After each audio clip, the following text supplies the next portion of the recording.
Good afternoon. I'm Fabrice de Genève, Managing Director of Johnson & Johnson Medical Device, Belgium, Luxembourg. I'm pleased to open this third and final webinar focusing on the COVID-19 outbreak, organized in partnership with the Belgium Association of Hospital Directors. When we started this initiative, we reached out to a couple of hospital directors and captured their current concern and question on this unique situation to build the content for those dialogue sessions. During the first webinar, we discussed with Dr. Paul Stoffel to understand the context of this virus, learn from his previous experience on virus outbreak management. He gave also a better outlook on the different vaccine development projects, and finally, how we should prepare ourselves in the future. On the second one, with the support of human resource experts, we learn how to maintain connection and manage healthcare staff who were acting on the front line every day, and how technology could be one of the solutions during those acute situations. Today, with our selected panel, we will discuss how we can capitalize on the current momentum and adopt a new approach, and discuss how healthcare should be delivered in Belgium for the benefit of the patient. We will use the same approach in having a conversation with all the speakers. Using this live transmission, you will have the possibility at any moment to ask questions to the moderators in using the chat tab located on the right-hand side of the screen. So let me now introduce our panel and our moderators. So we have 3 speakers today. I will start with Dr. Yves Bressen, who has a long managerial experience as a YESA Hospital as a CEO and a trained gastroenterologist doctors from KUL Leuven. We have also Professor Frank Vermassen. He's the head thoracic and vascular department at University of Ghent. He will share his perspective on how to optimize patients with this new environment. We'll have also Dr. Hervé Delabrière, who is currently Chief Medical Officer at Iris South Hospital Group. Dr. Delabrière is a trained anesthesiologist and have accumulated experience in different sites in the Brussels region around multidisciplinary organization management. And let me now introduce our moderator, Juan Barubes, who is managing partner at Antares Consulting. Juan is a senior consultant with focused attention on international healthcare environment. And our second moderator will be Wart van Utten, who has joined recently Antares Consulting as a partner following an extensive career in Belgium hospital management. And he was previously CEO of OLV Hospital Group. And finally, to conclude this session, Dr. Gilbert Bejani will close the session and give his perspective on what we should reflect moving forward. Dr. Bejani is an experienced anesthesiologist currently practicing at Chirac Hospital, Brussels, and General Secretary of Belgian Physician Syndicates. Johan, the floor is yours in opening this dialogue with our panel. Many thanks, Mr. Dezenève, for this introduction, and thanks to Johnson & Johnson and the Belgian Hospital Association to organize this series of webinars.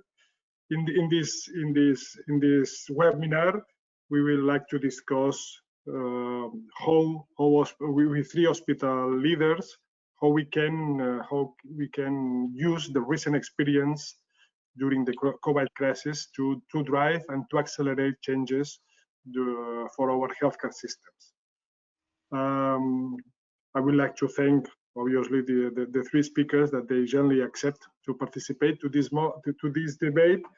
The idea is to have a positive approach. We know that this last week, as one of you said on the previous conversation, has been a kind of nightmare for most of you and your teams.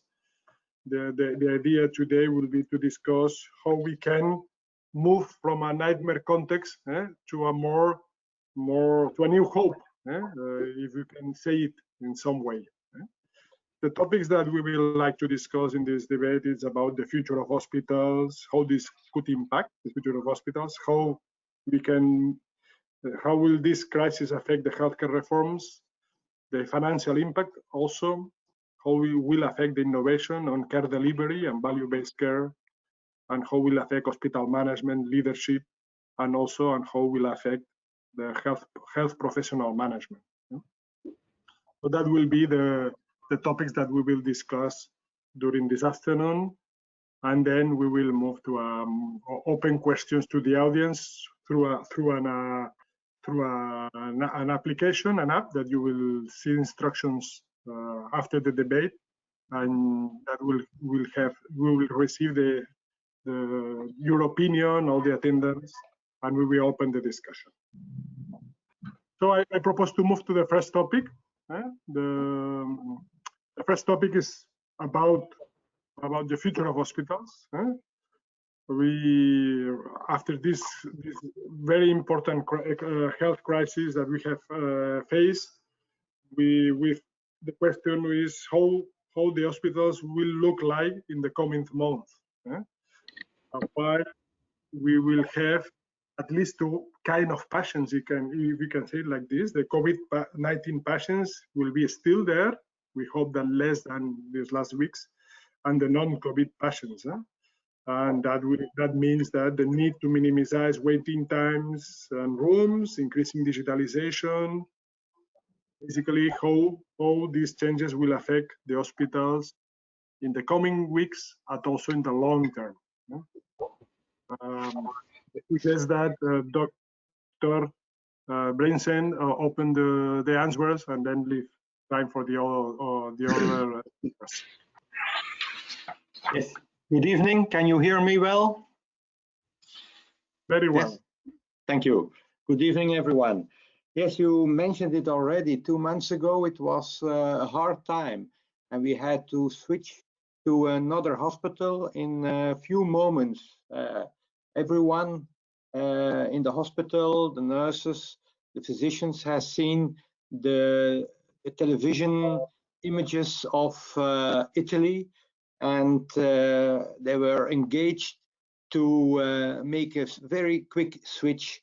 Now, the last few weeks, we have another switch with very much of uncertainty, and we feel that the nurses, the physicians who were working on a very high adrenaline kick now are uncertain about the future, what will happen in the hospital. We have to make a new hospital, a hospital with 2 ways for COVID patients, for non-COVID patients. Physicians are angering to start again, and we don't know what will happen in the coming months, in the coming year. So also for us, for the management of the hospital, it is an uncertain time with 2 competing demands. We have a responsibility to meet today's challenges, and we need to plan ahead in order to thrive in a tomorrow, in a new normal. So that's very difficult. The hospital will not be the same again in that world of tomorrow. So I'm very happy that in every hospital, I suppose in our hospital also, there is a tremendous flexibility of the nurses, of the physicians, of every co-worker. And yes, we have the gradual restart, the dual care organization. We have to put a screening mechanism to all the hospitalized patients, also to organize our outpatient care. That's not so simple. There we can't screen. We have to provide personal protection measures to all the patients and their accompanying partner. Minimal use of the waiting rooms.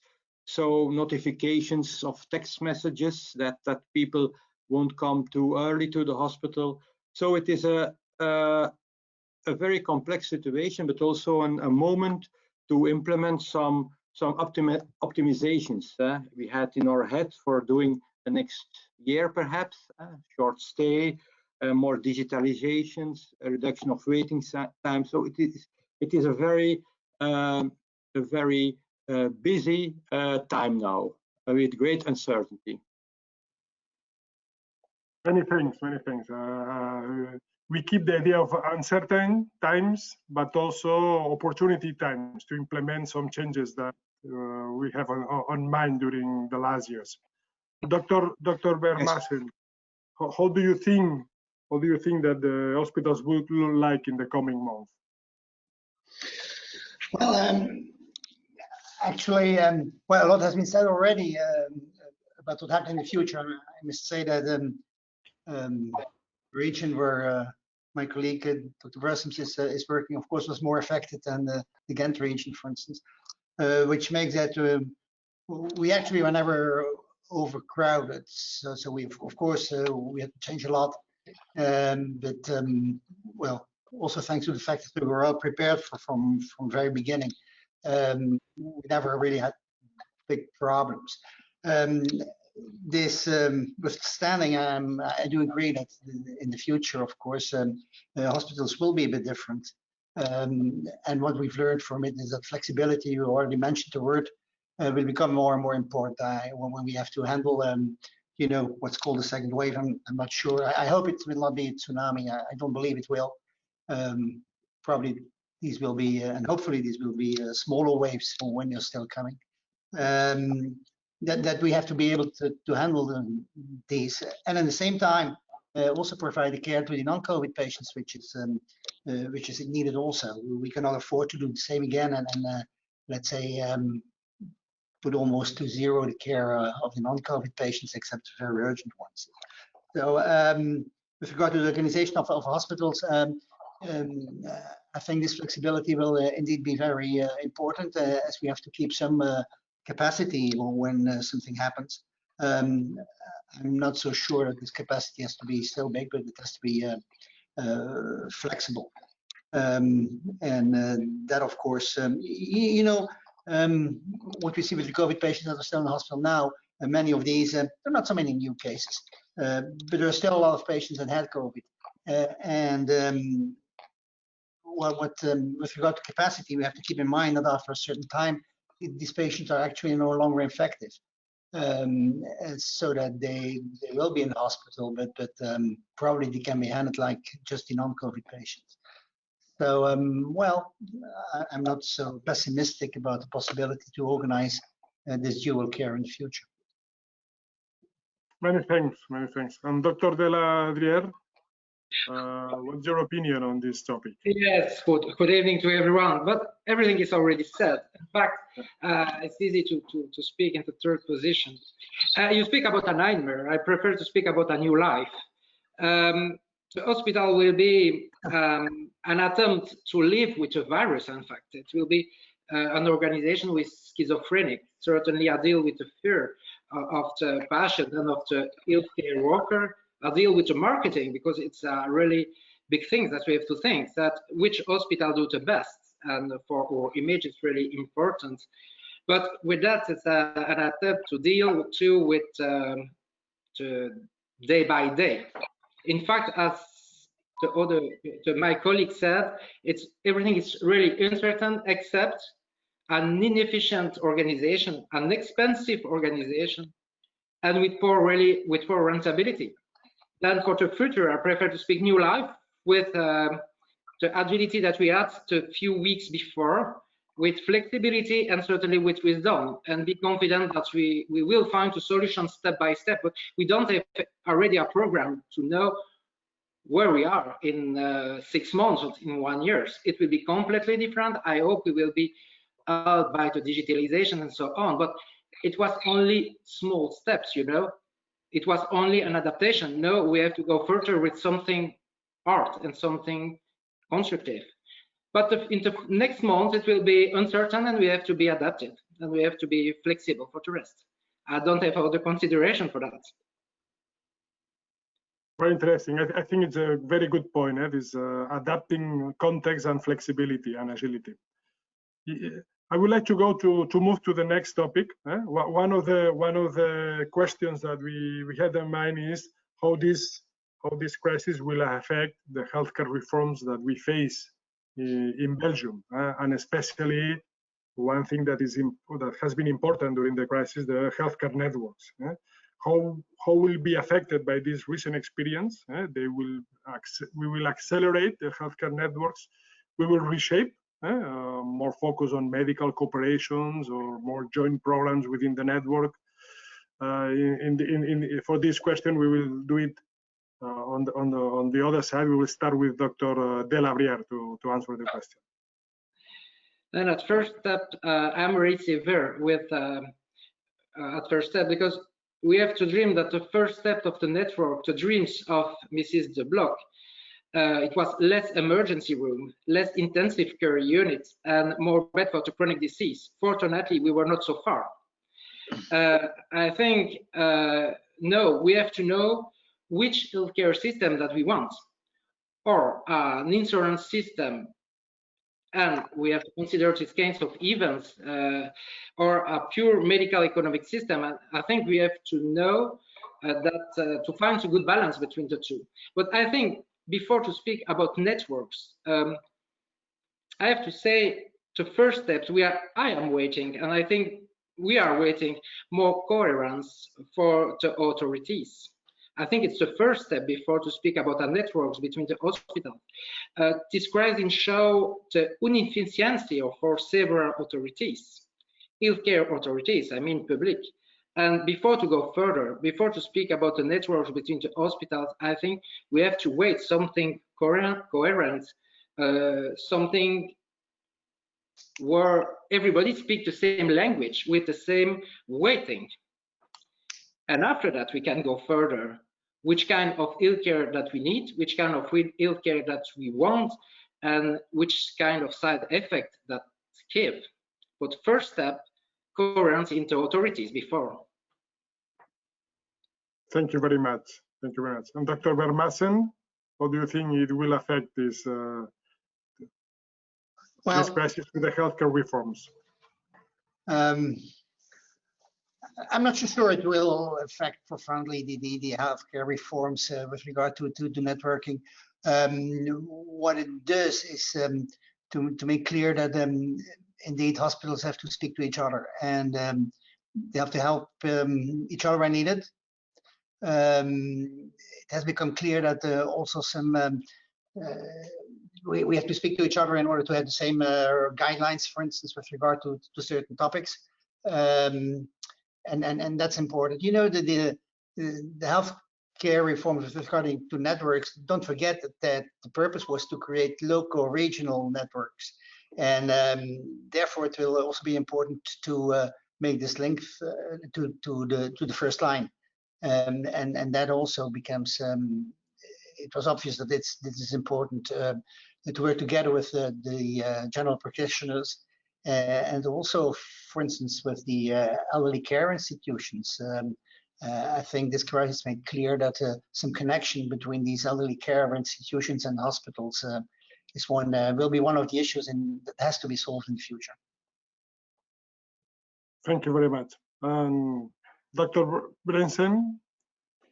Yes, I'm convinced that networking, local, regional, is a good thing for the healthcare of the population. But in the start of this crisis, we saw, and I can speak only for our network, that we weren't yet prepared for have a central command. In the crisis, you must have a central command to make very quick movements.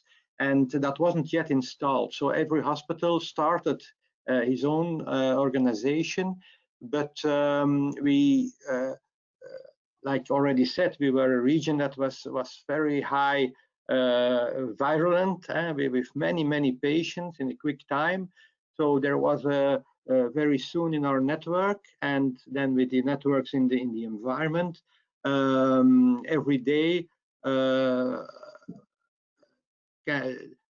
A measurement of the intensive care beds, and there was a movement also of patients. So there are some advances, but the networks are now still in an early stage. So I'm convinced that we must prepare the governance of a network to handle a crisis like this in the future. And also, like Professor Vermassen said, not only with hospitals, we also saw in this crisis that very quickly we had to make some talks with our primary care physicians, also with the retirement homes. It was necessary. We asked already for that in the beginning of February, but there is no structure to speak with one structure to speak with that retired home. So there is still a lot of work to do, also by the government, to make an organization in a people health community that can handle a crisis like this.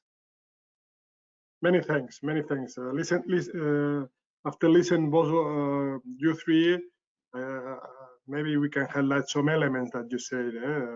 Reinforce the coherence of these healthcare reforms on healthcare networks, the need to improve the medical cooperation guidelines within the network, the links to the first line and also to the elderly care institutions, and the need of reinforce the governance of the network to manage this kind of situations.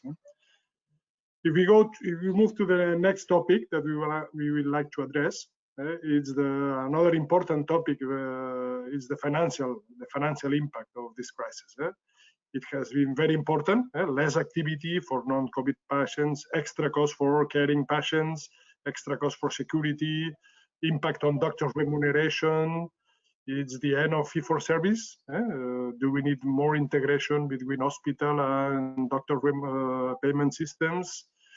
Do we need transitional funds during some month? A lot of questions arises on the financial impact.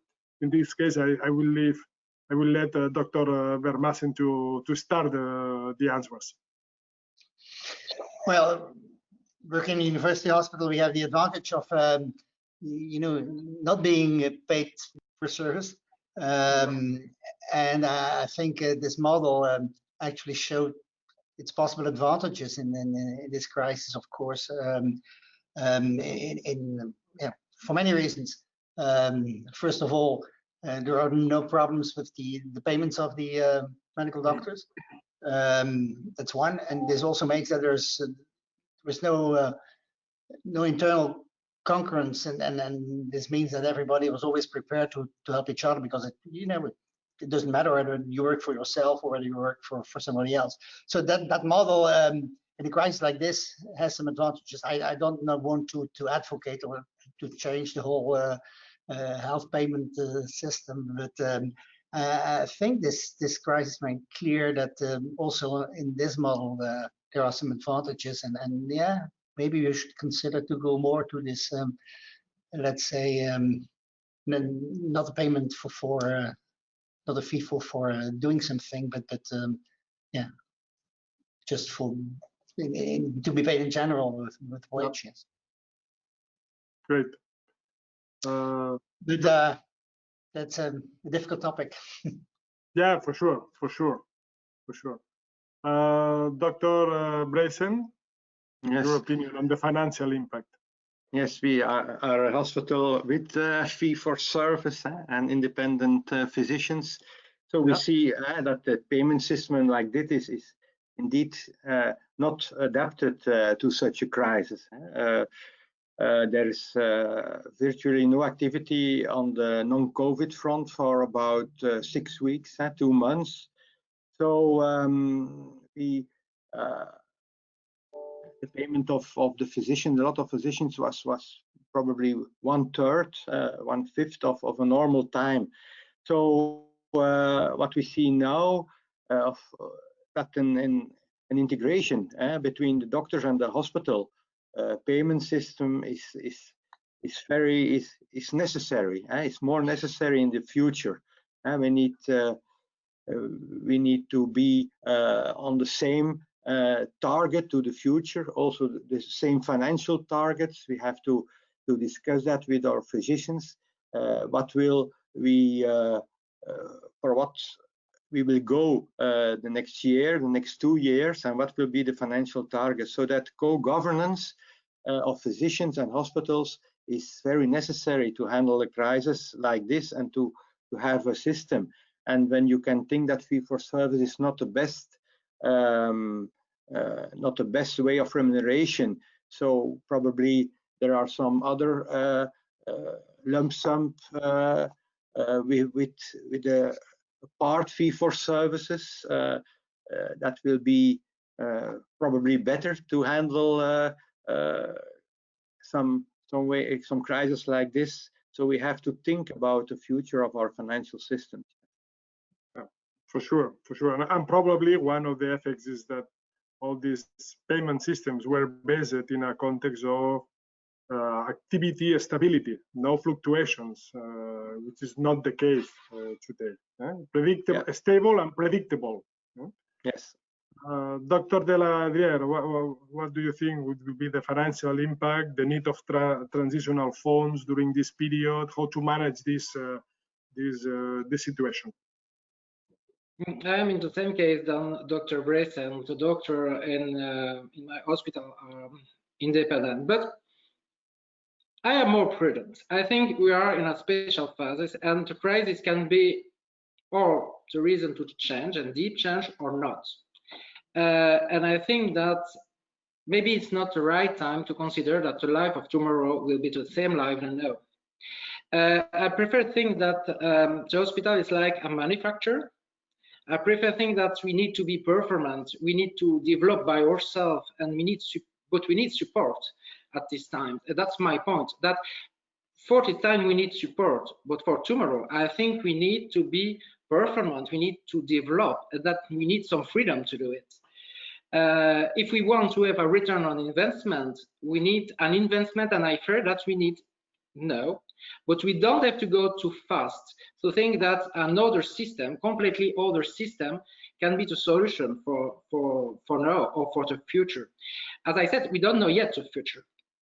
We don't know yet, and I prefer think that we have to go by ourselves too. For the other point, of course, in my hospital, there is a real partnership between the doctor and the hospital, and it's normal that the doctor come in front of the door of the hospital to ask some money, but it's not really in front of the door. It's in front of the door of the authorities. It's not in front of the door of the hospital, you know. The doctor in my hospital have the same target, with sometimes some difference, of course, but with the same target than the administration. And I think we have to be prudent. We don't have to go too early to change everything. We have to think about it. Many thanks. So be careful with the changes, but try to realign more hospital payment systems and physicians, more co-governance from both sides, and some questioning of the future of fee-for-services in a stable context. Another topic that we want to address during this webinar is how the innovation will affect to the care delivery and the value-based care. Why this question? Because the crisis has shown that doctors are not as conservative as they seem to be. They have changed very quickly, very agile, as we say today. They have implemented very rich solutions on digital care, reducing not added value activities once they have saw that recognition of work is unlocked. So how can we consolidate these changes? How can we spread innovation that we have been done during these last weeks? I will restart with Dr. De La Riere, who has the last one to answer before, and that's you have more space to answer, more new ideas to develop. I have to say there is no to present and the future. Then certainly to present shown that doctors are and the globality healthcare work are not so conservative, but in fact there was some rules. Financial rules, and rules by cooperation. And till now was new rules, crisis, give us another way to practice. And I think we are going further. We are going further for the future, certainly with condition. Condition is a financial respect of the job and of the investment. We need investment to go further for the informatics, for the digitalization. And we need a fourth actor. The first actor is the patient, the second one is the doctor, the third one is the authorities, but we need the private sector to go further. We need a certainly good partnership, win-win partnership to go further, because we don't have technical, really to technical knowledge to go so far, but we are ready to go. And certainly we have, maybe we need some rules, more flexibility into rules to go further. But certainly in summary, we think that we are ready to go, but with a respect of financial aspect, with somebody else, a fourth actor, and certainly balance and rules to can go further in our adaptation, but we are ready to go. Excellent. And Dr. Vermaassen, how do you think that this context will accelerate some innovations that we have implemented during this crisis? Well, indeed, you already mentioned that it's amazing to see how fast some adoptions were made and how fast some, things that everybody did in the future also changed. And I think that's fantastic. And some of these things will certainly change.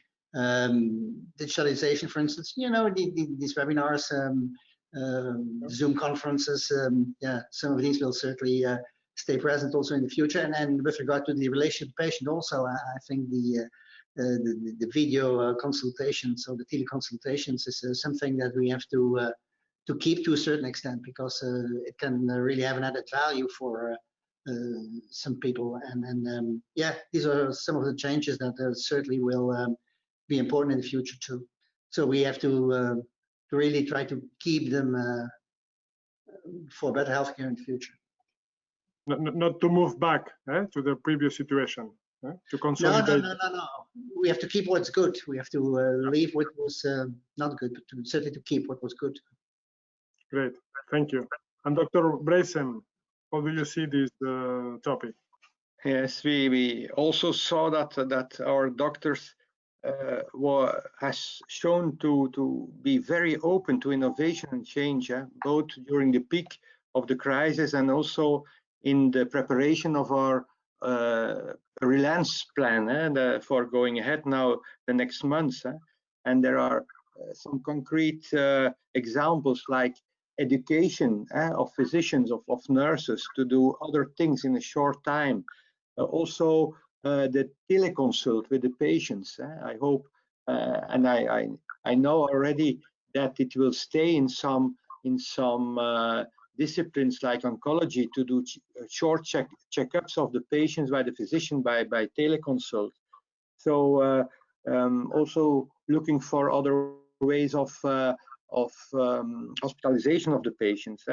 Also, some doctors of us, our hospital came with creative solutions. They cover to cover shortages of materials, for example, for ventilation and so surgical face mask. So I think that this situation has also triggered them, the physicians and the nurses, to think more broader, to think ahead, and to do suggestions to better things, to incorporate more efficiency. So I hope a lot of these things will stay. Many thanks. Many thanks. I would like now to discuss an important issue.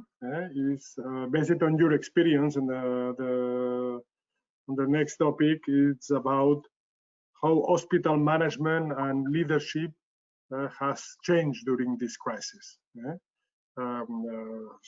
For sure, it has been hard for hospital leaders, hospital managers, and medical directors. But what are the positive lessons during this period on hospital management? What are the changes that you have introduced in management style or leadership style? What are the changes in way of working the crisis that you have implemented? Again, we change the order. I will let Dr. Blazen to start the discussion.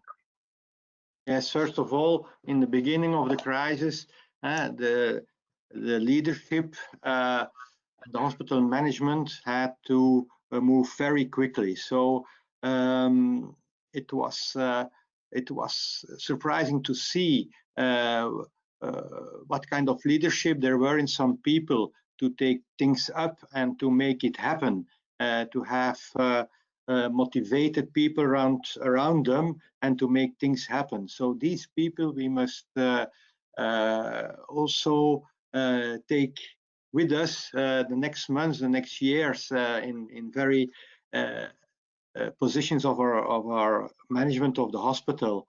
But otherwise, the emotional side of the leadership also was very important. We have a crisis, so all things must go very quickly, but also we are dealing with people, physicians, people, nurses, other co-workers. They came for situations that were very hard to see, and also some were not used to see people that were dying. So also that side of our leadership had to be a very important part of our attention during the time now, in the past and ahead. So that's what I learned of it. Yeah, an important attention on the emotional side, on leadership. Yeah, great. And Dr. Vermassen, what are the experiences on leadership during this crisis, the clinical leadership? And well, there are three topics that I want to address, and actually, you know, these are topics that you will find back in every course on leadership, but that became more and more clear to be important during this crisis. And that's first one is be prepared. Always try to think at least 1 week or 10 days in advance, think of what can happen in the future, and make all arrangements so that you're ready when these eventually occur. The second one is teamwork, shared responsibility. That's very important. You cannot handle this alone. You're not a specialist in everything. This is one of the things I want to, you know, it's not criticism, but I don't know how, you know, no criticism. How a virologist can be an expert in hospital management. But anyway, that's another issue. So teamwork and shared responsibility is second. And the third one is clear communication. Communication is of the utmost importance to keep your institution and all the people that are working there together with you in order to be able to handle the crisis. So these are the three things that, for me at least, I learned that are very important in situations like this. Yeah. So we add to the previous comment on the emotional leadership, the anticipation, be prepared, the shared responsibility, and communication. Communication. That's important topics. Great. And Dr. Delavier, how was your experience on leading this situation at hospital management? Certainly the same for the emotional and the communication, and I saw that it was so hard to communicate in this kind of crisis, and I mean long crisis, because we didn't have to, we never know it before in Belgium, and it's long. But about the third thing about leadership is, of course, accept the help of a teamwork, and certainly agility, adaptation, and accept the error. I think it's really important in this kind of situation, the long situation. Accept the error, and be confident that you will be fine by yourself or with your colleague. You will be find a solution, and the solution will be maybe the answer. And if you don't find it, we will find another one. And I think for the future, it's really important. We know something completely different. It was a new world, and tomorrow will be another one. And I think it's really important. We were creative. We work with adaptation with other people, with team worker, and it's not so often. I think we learn humility in this kind of situation. And I have to say a positive aspect. Then for tomorrow, let me dream and go for it. We have all the ingredients to try to go further. I think that this last comment is very important. So because you all three arise very important issues on hospital leadership. So how can we consolidate these important recommendations that you have explained in the coming years? That's a challenge. It's a challenge, but I think we have not the way to do it. We have to integrate our life of now and try to go further with this experience. Try to be a positive experience of the nightmare that we had. Yeah. So thank you very much. I think this is a very good way to conclude this first part of discussing topics.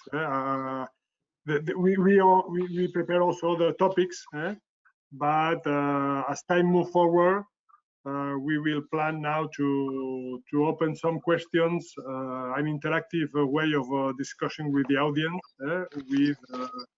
with an app, the MedMeter app, that our colleagues now will explain. Frederick van Asselbroek will explain the technical aspects, and Mark van Wieten will manage the results interpretation. Okay, Frederick, it's good to you to start up and explain the tool that we were going to use for this yes. part of the session. Can you confirm that you all see my screen? Yes. Yes. Okay. So, hi everybody, I'm Frederik van Asbroek, and as education leader for Johnson & Johnson Medical Devices, I'm happy today to actually facilitate this interactive question session and answer session. Now, in order to give you, let's say, 2 minutes to set up, I would like to ask all of you to grab your phone, your smartphone, your tablet, or you can even do it on your PC, and then go to your internet or web browser and then fill in menti.com or go to the website menti.com. And when you do that, you will be able to fill in a code to participate. And this code is 480122. I will repeat, 480122. So I just give you a couple of seconds to get connected. Now, while we are going through the presentation or during this session, you can continue to join if you want, because at all times there will be on the top of the screen the website and the code visible. Okay, so before we get started, we have prepared actually two, let's say, warm-up questions which allow us all to familiarize yourself a little bit with the approach. And the first question is actually, did you dream about the coronavirus last night? And I see already some answers coming in, so I will just give you some time to share your answers. So we already have 22 participants in total. Okay, great. I think what we see is that 20%, 1 on 5, has dreamed about COVID last night. So this is remarkable. It is on top of dreams, and that is it is everybody working in healthcare is concerned with this and is dreaming about or has some strange things that he reminds of before, and that now is not possible, or he dreams about, I don't know, whatever. It's all, a lot of is related to coronavirus.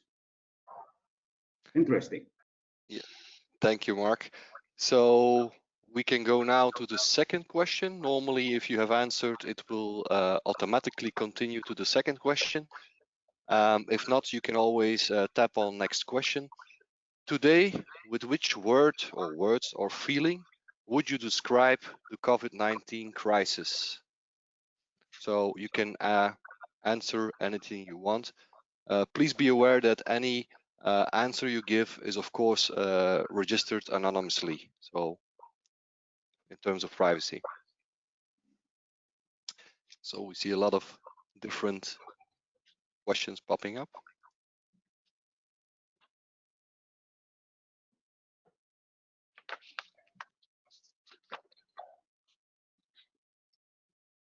Okay, it's stabilizing. One of the first things that came up on the screen was scary. I think everybody had been a little scary about a thing that was unexpected. That was it was announced, but it is only in films that you saw their scenarios, and it gave a lot of uncertainty. And of course, leadership is about dealing uncertainty. And interesting because it gives some kind of opportunities to do new things, and that what is what we have seen into the time we spend. And of course, one word, I don't want to say it. It normally is a 4-letter word.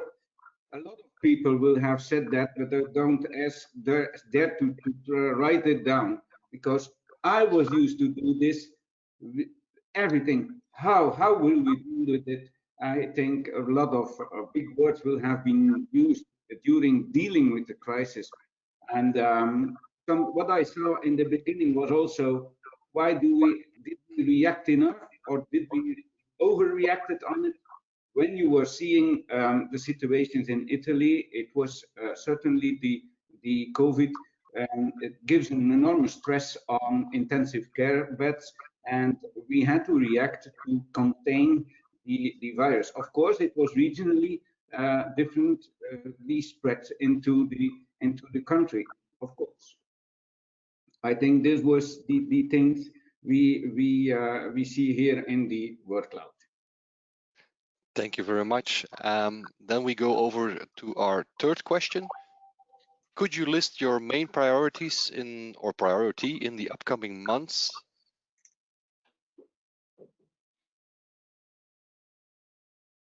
I will give you some time to fill in.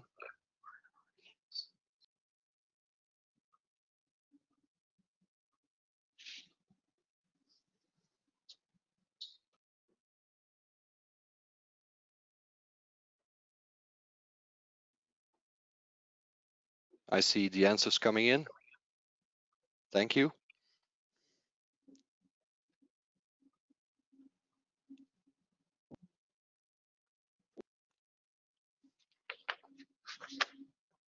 Okay, a lot of things that are coming up into the screen, but there's one big word in it. It's popping up. It's about health. It is not about illnesses. It's about health. It's about population health. I think that this is one of the big stresses that we get into the crisis. Everybody knows that health is now a social good. It is, and health is important. We can see what is happening when the health is not dealt with. So it also, what we see is, we saw money, we saw change. There's maybe when we have this interaction concluded, there's also one question out of the audience. Will this crisis, will the financial impact, because the word of money came into the screen also, could bring the authorities, could bring government, could bring healthcare leaders to a redesign of the system with more vertical integration. So this is one major topic that we can do after this thing, because you see there's a lot of focus on population health. So this is, and the mission of healthcare is now very clear. It's demonstrated. We saw what it is. And will we do it in the same thing? And that vertical integration, we saw how dependent we are of a good interaction with the general physicians. What we had with the elderly homes problems, people homes where people living with a handicap and lack of social contacts and such things. That's maybe a question that you can deal with, Johan, after the interactive part here. Okay, thank you. So let's go over to our fourth question. What is the first big investment you would consider because of COVID-19 that you would not have considered 3 months ago?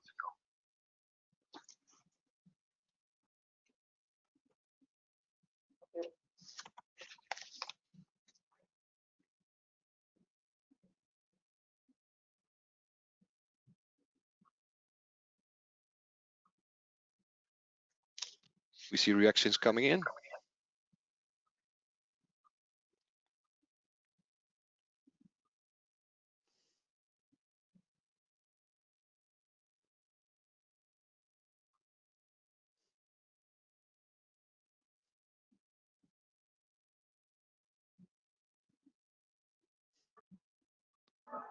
We will give you a couple of more seconds to give you the time to answer. I think the answers are now stabilizing. Yes. Yeah. In fact, this is what we have seen, the innovation and the digitalization that was needed to reform, to cope with in the interaction with the patients was very important. So it is in the direct relation with the patient, with tele healthcare. We were talking about 10, 15 years about the possibility. Now they are reimbursed. It's important to keep those instances and to keep that digitalization of all our administrative processes and such things to avoid waiting lines and such a thing. But that is a very important part of it is also the human touch. So it is digitalization with a human factor because of what we have seen in dealing with the crisis. The care was trying to keep the patient alive, to save the patient, and it was very unhuman because of the fact we could not do otherwise. And that is why it is hard for the professionals taking care of the patients, but also for the families to hand over the patient to the hospital. And this is a very important thing, the combination of digitalization to have more space and more space for human aspects of interaction with the patient. Thank you, Mark. And then we all go over to our last question, the fifth question. Is there a specific message for the medical devices industry, for example, Johnson & Johnson, related to the recovery phase and beyond?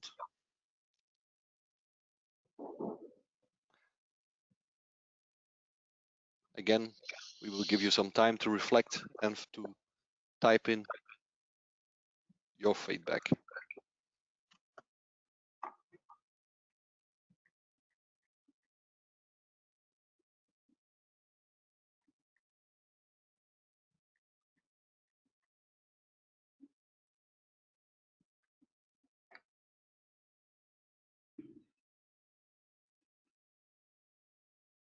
This time it will not appear in a word cloud.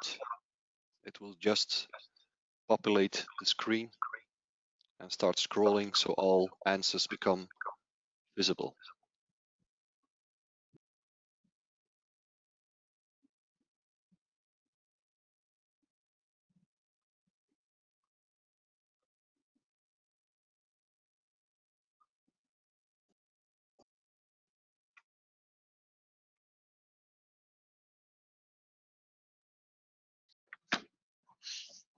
If you can comment, Mark, yes. I think we already have some valuable information. What we have seen, and also in the debate, it came on front that actors in healthcare and hospitals want to have the industry as a partner.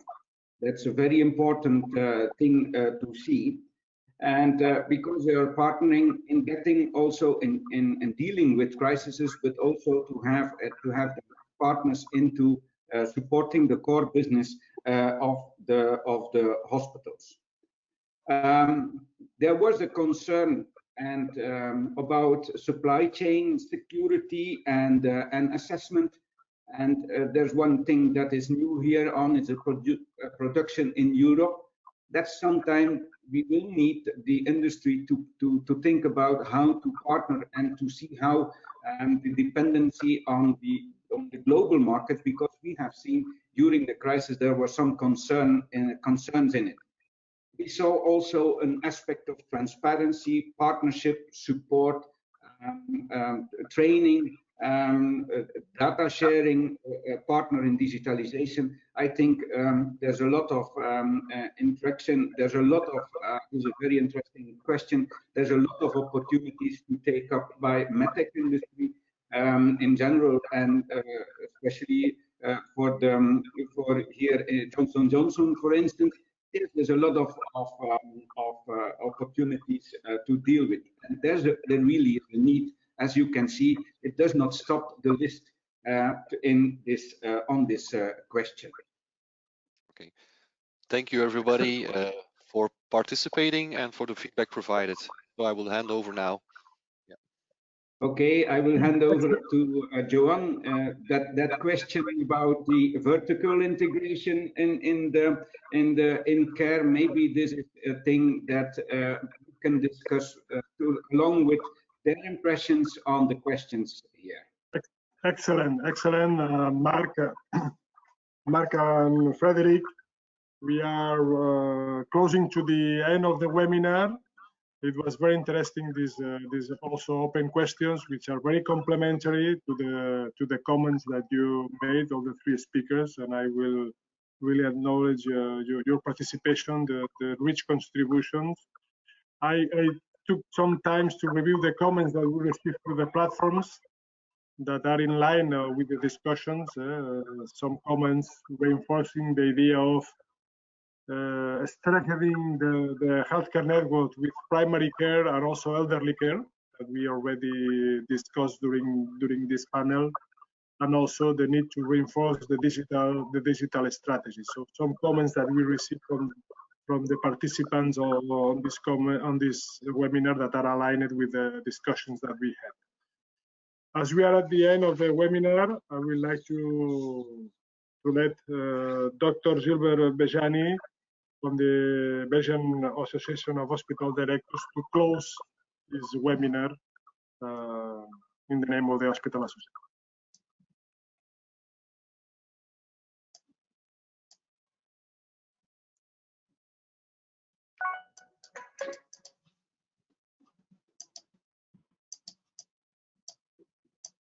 Hello, everyone. Can you hear me? Are you hearing me? Yes? Okay. I would like to thank Johnson & Johnson for allowing us to do this webinar. And I want to tell you that I learned a lot today. So let me give you in a few lines what I learned as a take-home message. I will do it in two parts, the leadership and let's say the healthcare system and the future of it.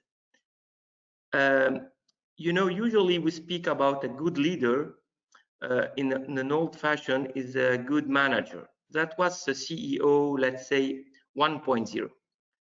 And the last years we heard about the good leader as a CEO 2.0 is one that makes a good assessment of the organization, the one that values the people and their skills and that identifies rising skills.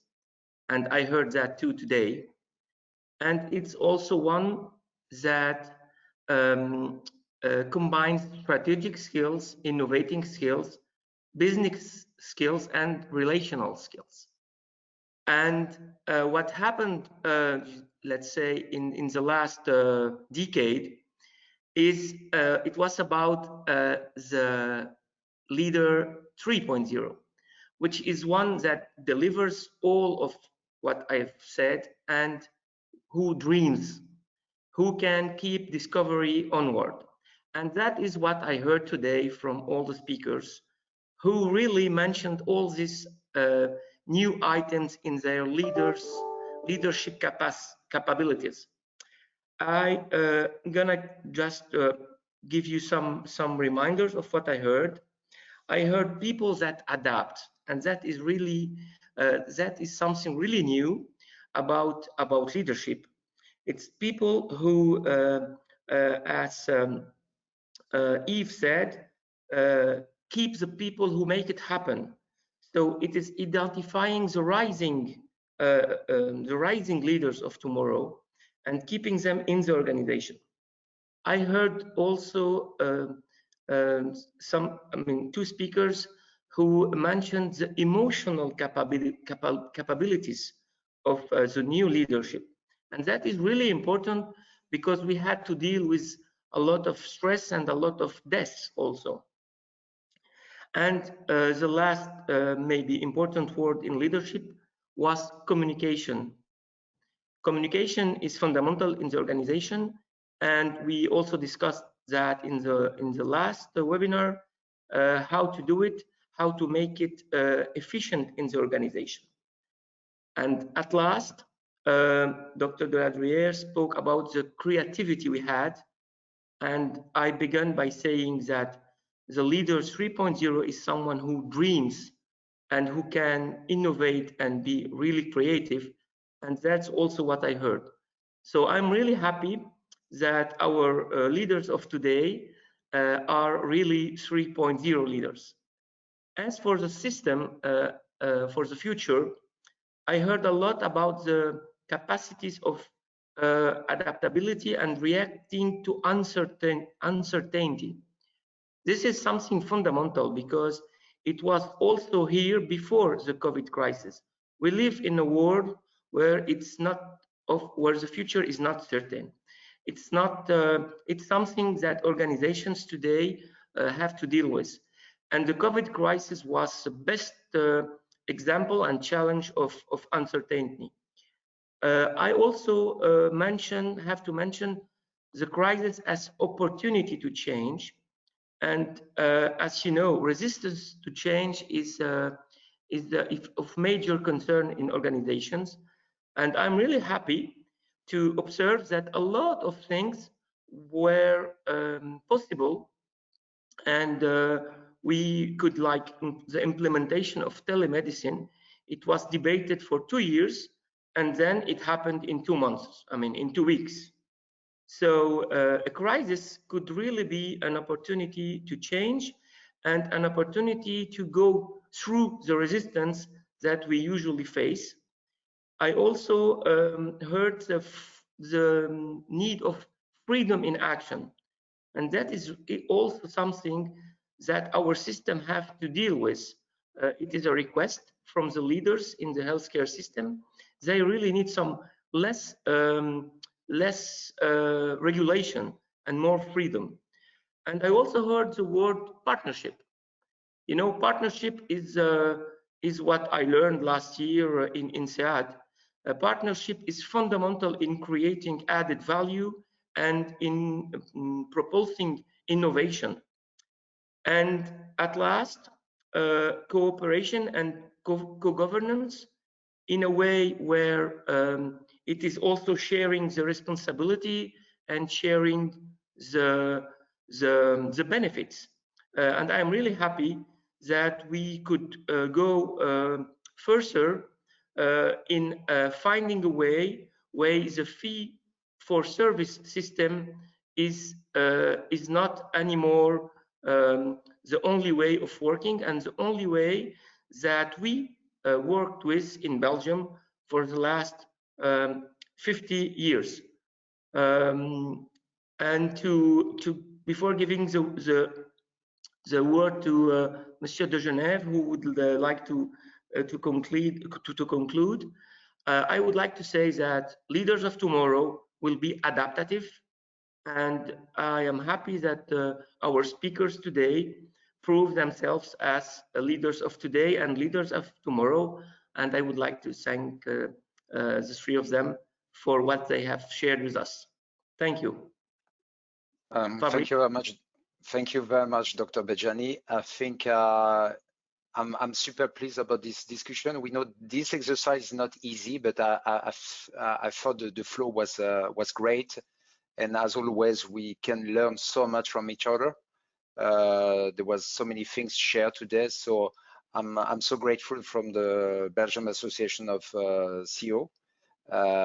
Because this was an idea we have together, but I see the benefit was tremendous, and I think it can lead for similar approach in the past. I've seen also that we need to reinvent ourselves, the way surgeons, CEO, CMO, patient, and industry. We should collaborate more, and we should support each other, because the challenges are much more acute now. So I'm going to thank you again, and I wish you a lovely evening. Bye-bye.